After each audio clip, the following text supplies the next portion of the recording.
Bienvenido, señor secretario, a este ejercicio de, en mi opinión, la función más importante del Congreso, que es la función de control, de contrapeso. Usted lo dijo al iniciar su intervención primera, vengo a rendir cuentas, pero más que rendir cuentas es una función de diálogo, de contrapeso. Y yo quisiera hacer una primera reflexión al respecto en torno al formato. De las muchas críticas que se hacen hacia el pasado, los 12 años primeros de este siglo, las comparecencias de funcionarios siempre tuvieron el mismo esquema.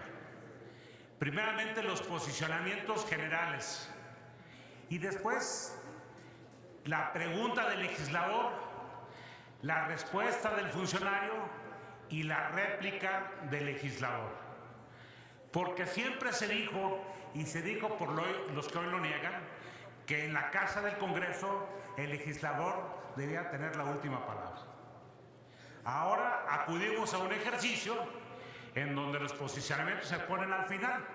Como el PRI tiene mayoría en la Jucopo, impone para que los posicionamientos generales, los planteamientos iniciales, sean al final para que el PRI cierre y pueda concluir con su sesión de aplausos. Pero cambian y rompen algo que había conquistado el Congreso y que ciertamente existía desde las comparecencias, yo recuerdo las de los secretarios del presidente Zedillo, en donde el Congreso cuestionaba con firmeza y tenía el derecho a la réplica. Ahora no, ahora es una pregunta, respuesta del funcionario y aplausos del respetable. Sí creo que tenemos que reflexionar porque el Congreso merece, el país merece que el Congreso, más que legislar, sea el contrapeso del Ejecutivo.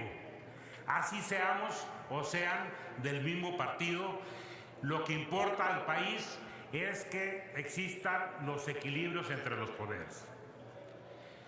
Segundo, y a propósito de los comentarios que se han hecho,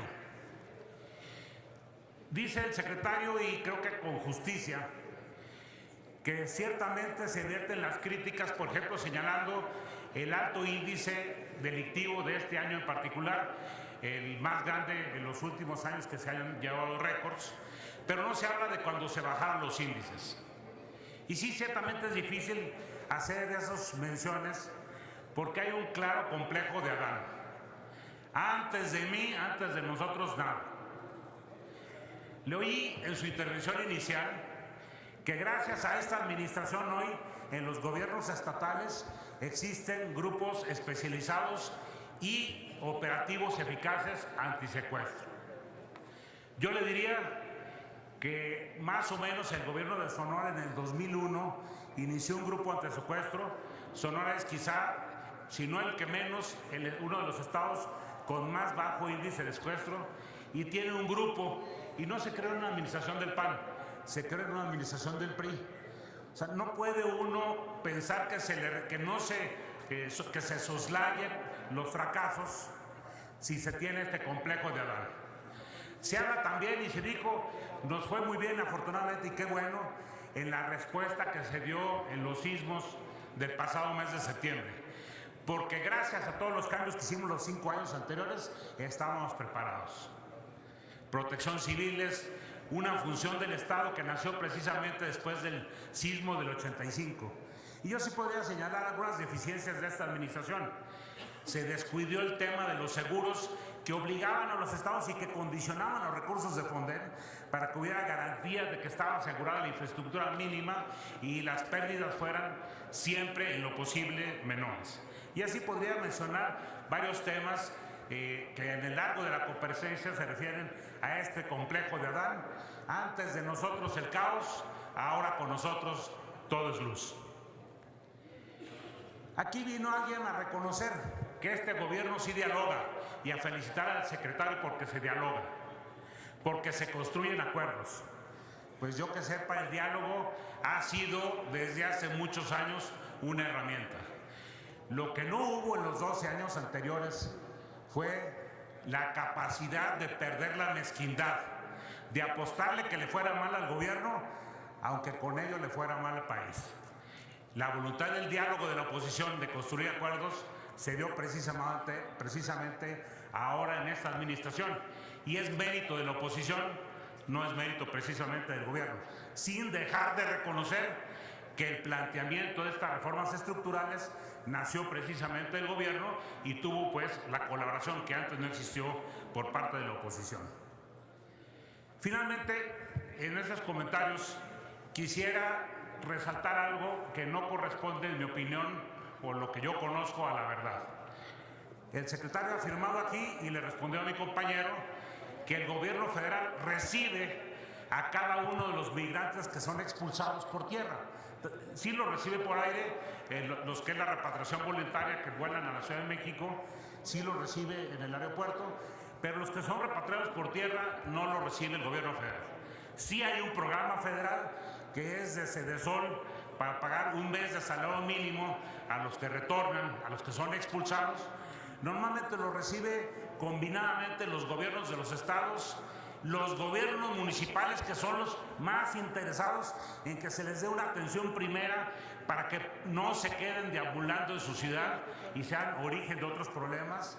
La propia iniciativa privada, la ciudadanía de los municipios, normalmente se les recibe, se les da de comer, se les da cama, se les revisa médicamente, se les cambia el cheque que traen, se les hace el trámite con el gobierno federal de este mes de salario, y con convenios con los estados expulsores, no con el gobierno federal, se les compra el boleto que luego reembolsan los gobiernos estatales que expulsan a estos migrantes o de los cuales salieron, para que regresen a sus casas, de ser posible, en un lapso no mayor de 36 horas de que fueron expulsados.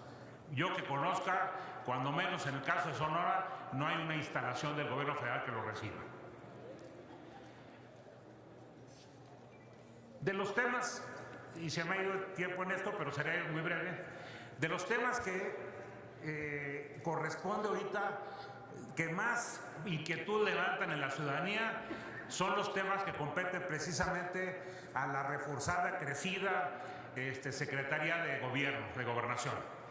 El primero y el más importante, la razón de ser de la política interior de la Secretaría de Gobierno, de Gobernación, es la gobernabilidad. El que en el país existe el conjunto de condiciones para que se pueda ejercer la acción de gobierno, para que los ciudadanos podamos tener nuestras actividades. Y si algún tema ha sido verdaderamente la gran falta de esta administración, es la pérdida de gobernabilidad. Empezó la administración precisamente con el surgimiento de las autodefensas. Algunas parecían en los estados de Michoacán y de Guerrero. Algunas parecían como una estrategia para combatir al crimen organizado, y el hecho es que imperó y sigue imperando la gobernabilidad en estos estados. Me decía el otro día un estudiante de Michoacán, es difícil tomar un camión foráneo en Michoacán porque no sabes si en el camino te van a bajar y van a secuestrar el camión. Tenemos gravísimos problemas de gobernabilidad. El año pasado, después de unas inundaciones en el sureste, el gobierno federal montó un exitoso puente aéreo para llevar ayuda a los damnificados. Y no porque estuvieran cortadas las vías de comunicación por los sucesos de la naturaleza, porque estaban bloqueadas por los maestros. No es falta de gobernabilidad que la ley no impere. Ha habido muchísimos operativos de uso de las fuerzas públicas policiales en donde no existen armas, que no han tenido un solo herido y que han sido exitosas, como fue, por ejemplo, en el 2006 el desalojo del Zócalo de Oaxaca, el desalojo de la mina de Cananea, el tema de Luz y Fuerza del Centro. Se mandó un mensaje claro de hacer imperar la ley. Hoy en este país se secuestran camiones, se sacan de las vías, sacarlos del ferrocarril para robarlos. Tenemos un gravísimo problema de gobernabilidad. La gobernabilidad es un tema esencial para la competitividad y el crecimiento. Y esa es la razón primera por la cual existe la Secretaría de Gobernación. Yo creo que esa sería suficiente como para quitarle todas las funciones de seguridad y regresar a la creación de una Secretaría de Seguridad Pública. Y en materia de seguridad pública, bueno, se ha abundado aquí el tema.